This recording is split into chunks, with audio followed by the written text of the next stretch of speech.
Buenas noches, Elena, gracias por la invitación. Gracias a ti por estar aquí con nosotros. Cuéntanos, en el panorama actual que describíamos hace unos momentos, ¿es tiempo de que México ya empiece a mirar hacia otros mercados que no sean Estados Unidos? ¿Y qué tan importante es que esto ocurra?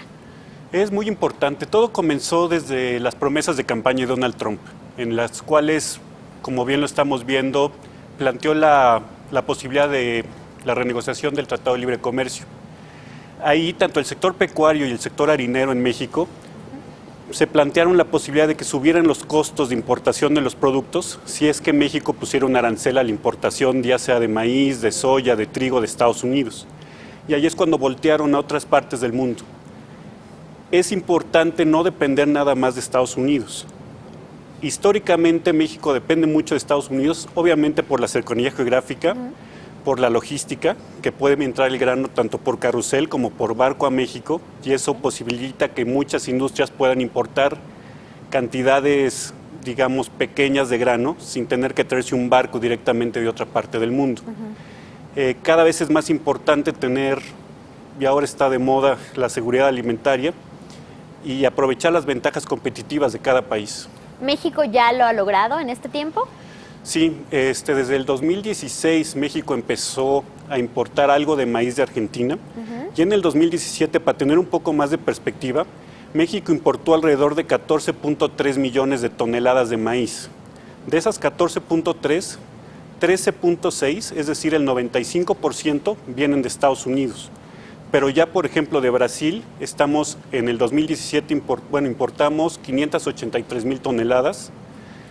De Rusia, un volumen pequeño, 33,000, y en el caso de Argentina, 67,000 toneladas.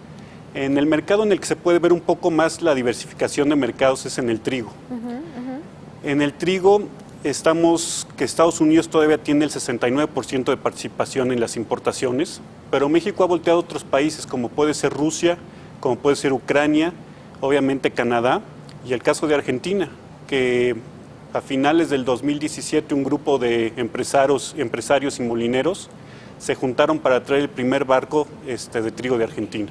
¿De qué otros productos estamos hablando? Me decías trigo, maíz. Trigo, maíz. En el caso de la soya, el año pasado sí se trajo este producto de Brasil. En este año realmente el volumen es pequeño. ¿El arroz, por ejemplo? Bueno, en el caso del arroz, tenemos acuerdos, se está trabajando un acuerdo comercial con Uruguay y también de la Guyana estamos trayendo algo de arroz. La Guyana generalmente le vendía todo su arroz a Venezuela y ahora Venezuela, con los problemas políticos y económicos que tiene, no le está comprando, y México está volteando también esa parte para incrementar las importaciones. Con los productos que nos mencionas, ¿ha logrado México entonces disminuir, pero de manera significativa, la dependencia con Estados Unidos? Mira, de manera significativa todavía no. Los porcentajes de dependencia de Estados Unidos siguen siendo muy altos. Pero lo importante es que se están abriendo las puertas para incrementar este flujo comercial. Obviamente el precio es, al fin de cuentas, el que marca la ruta. El que manda en el mercado, Sí. el que manda la ruta. Ahorita, por ejemplo, traer trigo de Rusia es más barato que traer el trigo de Estados Unidos. Aunque uno pensaría que Rusia está muy lejos y por el flete es más caro, ¿no? Actualmente traer el trigo de Rusia es más barato que el de Estados Unidos porque tuvo una producción récord del año pasado de 85 millones de toneladas. Ok, ¿qué factores entonces son los que permiten que este tipo de costos sean menores por las distancias? Ya nos decías una sobreproducción. ¿Qué otro tipo de factores podrían ayudar? Son coyunturas en el mercado, son ventanas de oportunidad realmente, en las que algún país, como en este caso Rusia, tuvo una producción muy importante, los precios en Rusia bajaron y ahí se vuelven atractivos. Francia también hace un año y medio estuvo ofreciendo mucho trigo en México porque también tuvo una producción muy fuerte, los precios bajaron en Francia y tuvimos la oportunidad de importar este grano. Pero algo también interesante es que tiene que haber algún trabajo en conjunto para poder tener acuerdos fitosanitarios que permitan una importación más fácil de algunos otros países. Porque, por ejemplo, puedes traer grano de Argentina, pero no tiene las mismas reglas que el grano que traes de Estados Unidos. Y a veces se necesita fumigar más el barco o hay procesos mucho más tardados para la importación y la industria mexicana necesita conocerlos y aceptarlos para poder tener un flujo más continuo de productos. Pero entonces estas reglas fitosanitarias que mencionas, ¿se tienen que establecer entre qué? ¿Entre los países de Latinoamérica, por ejemplo? Entre los ¿Es países. acuerdo entre gobiernos? Es ¿Quién acuerdo entre tendría que gobiernos. negociarlo? O sea, el gobierno argentino y el mexicano se tienen que poner de acuerdo, al igual que el brasileño y el mexicano. Y dentro de las actualizaciones de los tratados comerciales, como el enlace 52 que tenemos con Brasil, se deberían de incluir este tipo de acuerdos fitosanitarios para que el flujo sea más continuo y más fácil, ¿no?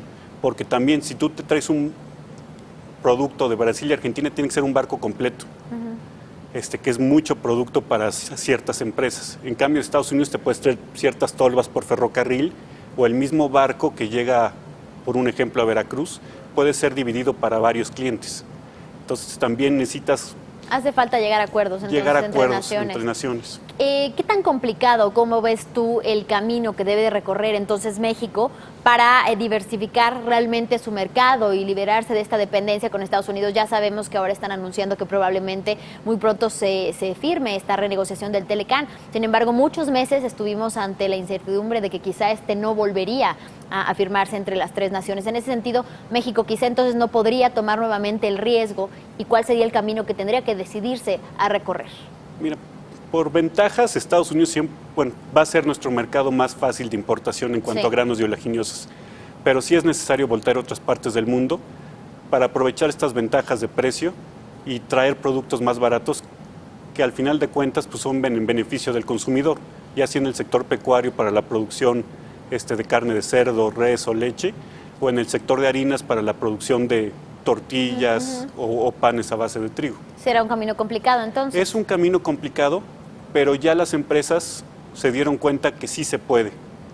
Y yo siento que año con año vamos a ir incrementando este volumen de importación de otros países, para depender menos de las importaciones de Estados Unidos, porque nunca se sabe cuándo van a cambiar las cosas. Ahorita tenemos un panorama favorable para la renegociación del tratado, pero esto con el presidente de Estados Unidos puede cambiar en cualquier momento. Gabriel, finalmente, nada más quisiera puntualizar, entonces es necesario, quizá podrías llamarlo urgente, que México entonces voltee a ver otras partes del mundo desde ya. Es necesario, mas no urgente, porque tenemos a un país granelero a nivel mundial muy cerca y siempre vamos a tener acceso a sus mercados. Aunque nos pusieran un arancel a la importación, aunque pongamos un arancel a la importación de productos, de todas maneras es un mercado atractivo para nosotros por tanta ventaja logística. Bien, te agradezco muchísimo, Gabriel Álvarez. Estaremos al pendiente, sobre todo si se firma el Telecán y si México logra estos acuerdos que tú mencionas como necesarios para poder importar y sobre todo también exportar productos a países de Latinoamérica, que al final también son nuestros vecinos, ¿no? A pesar de que no con la cercanía de Estados Unidos. Muchas gracias nuevamente. Muchas gracias, Elena.